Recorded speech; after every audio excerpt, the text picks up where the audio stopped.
Hey everyone, it's Major Action coming at you. It's been a while since I posted a video, and it's been even longer since I hit up my comic shop. I know if you guys listen to the Geek Out show, you know that I have been avoiding the comic shop lately, but I decided I'd just go pick up my pools and probably close out what I had left. When I went down there, I only had a few books actually in there, so they must have actually listened to me and cut out a lot of the X-Men stuff that I had been asking for them to take out. So I decided not to cancel because I also remembered I have the House of Slaughter coming in and a couple other books that I'm actually doing the runs for. And I'm only doing like 2 or 3 books right now, so I feel like I can just keep up with that. So here we have the Spawn 327. This is the Torment variant, which is basically supposed to be like, you know, a rip off the Torment variant. It even says McFarlane parody there. Now, I know McFarlane's been getting a lot of shit for his interview with Artemis Prime, basically saying that girl or female figures don't sell well in a boys' toy line, or boys' toy aisle, as he said. Now, that's getting him a lot of flack. Unfortunately, as proof by the other companies that also have, you know, a lack of female figures in the toy aisle, it seems like most companies follow suit and they have the same feelings as Todd, although they might not express those feelings. So there's been some discourse throughout the toy community. But I think it's, you know, not fair just to call Todd out for it. I mean, he's not the only one, you know, he's not the only one who's done it. So now here's a kind of funny, this is kind of a funny cover here. Spawn, posable action figure. It's one of his covers. This is for King Spawn. I think this is a variant cover for number 8, issue 8 maybe. It's a cool variant though. One thing that I can say in Todd's favor, and you guys know I shit on Todd a lot too. I'm not the biggest fan of his figures anymore. He's definitely let me down over the past few years, just with, you know, articulation scheme and things like that. The whole Spawn Kickstarter left a really sour taste in my mouth. But I do gotta say that he does, you know, give you the most for your money. Keeping his toy line at $20 and his comics for the most part at about $3 definitely makes his product more affordable than a lot of others. So here's a new book I found on the shelf, Moon Knight. This is issue 1, Devil's Reign. This is my first time picking up a Moon Knight book in a while. Figured now was a really good time to jump on and pick up some books. There's a longer running series of Moon Knight books, but I figured I'd start with this one. It looks interesting. Looks like there's some weird stuff going on. He's like in jail or possibly prison. So that should be interesting.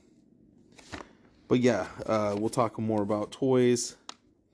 But I just thought we'd touch a little bit on that since that is like the hot topic of the week right now.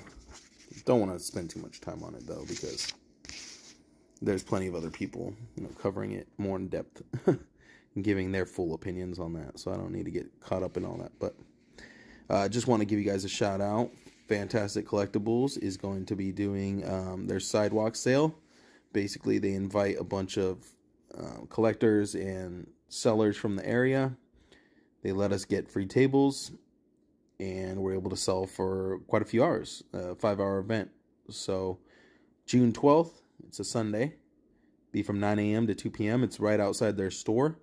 Their store is located on Center Street in Manteca. So if you guys have nothing to do and you got some money to burn, come out. It will be a little hot that day, so definitely dress nice and cool. And should be a good time. Got a lot of...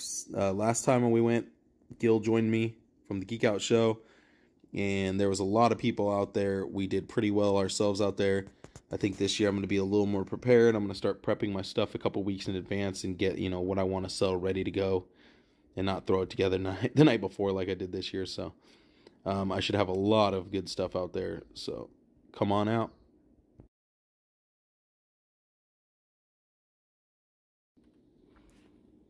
Something also really cool was revealed over this weekend at Toylanta. A new toy line known as Savage Crucible will be making the scene soon. It is being produced by My Action Figure Customs, the good people over there, including William Post. I was sent this in the mail. Little bag, the little dwarf coin, and a QR code to the website. When I signed in, there was no real information. It said to come back in a few days. During Toylanta, their toy line was revealed, and now you can go on the page and check out all the cool concept art. There's a lot of really cool stuff. Maybe I'll put some of it in the video here, but looks very ambitious. Looks to be like a cross between Mythic Legions, Animal Warriors of the Kingdom, like Dungeons and Dragons. There's a lot of cool stuff going on there. So definitely stop over at the website, look at some of the concept art. They have prototypes up on the My Action Figure Customs Instagram page. So go check that out to get any of the extra info. You can check out the Geek Out Shows episode this week. We covered it a little bit, showed off some of the concept art. So yeah, excited to see what they come up with. Savage Crucible. Looking forward to it. Another line to take more of my money.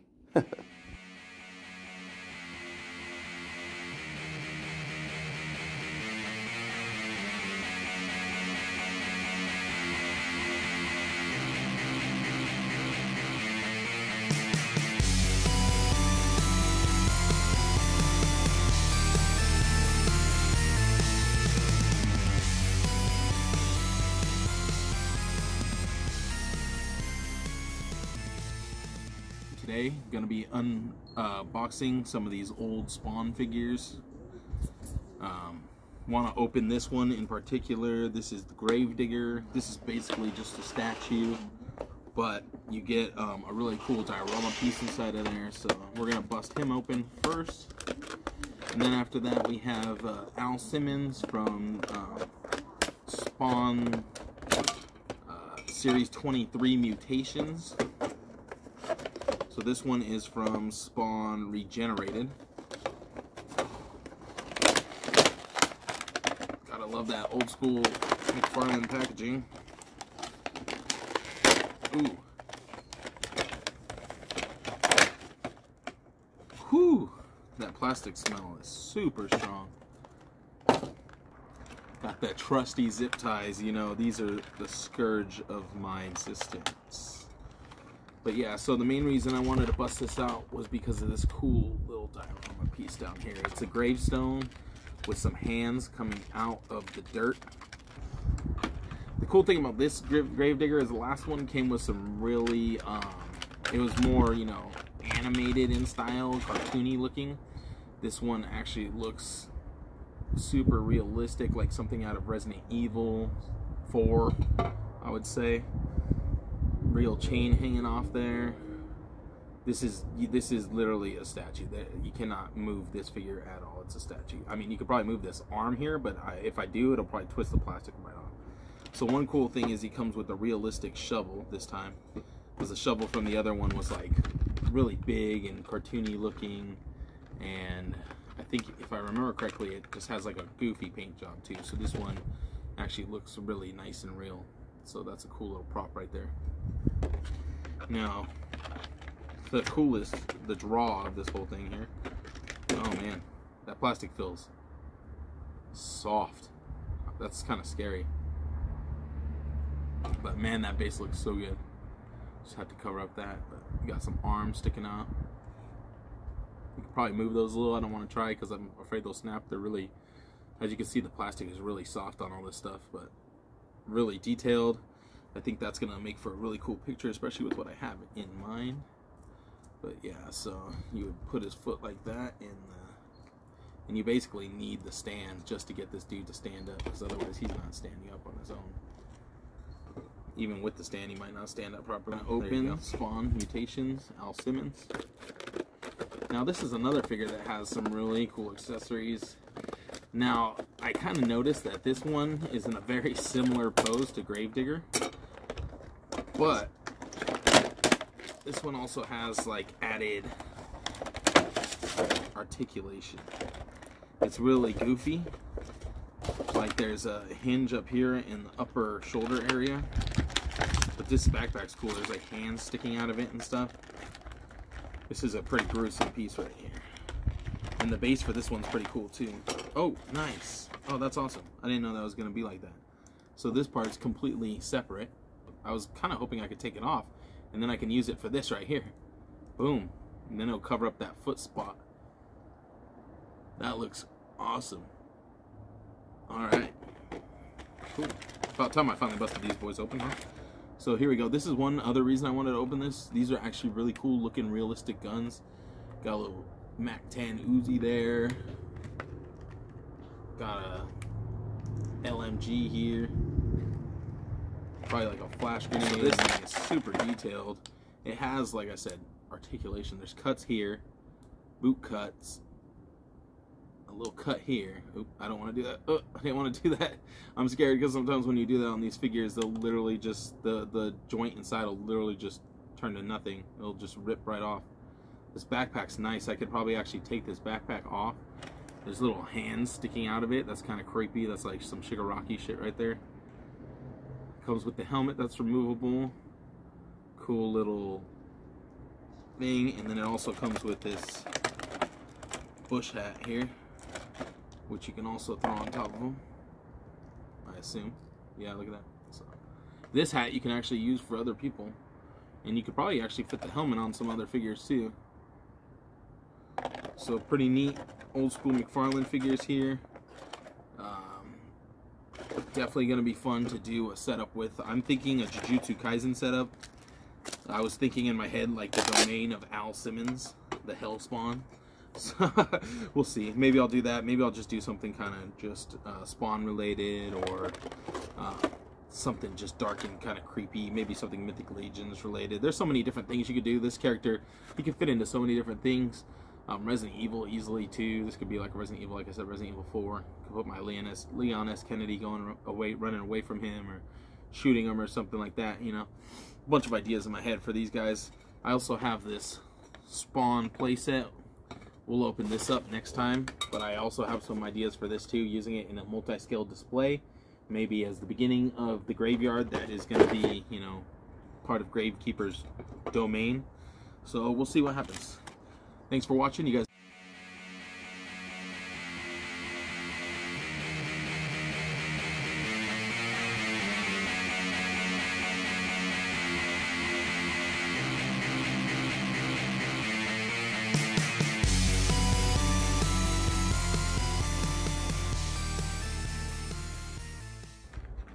Gosh, I hate zip ties.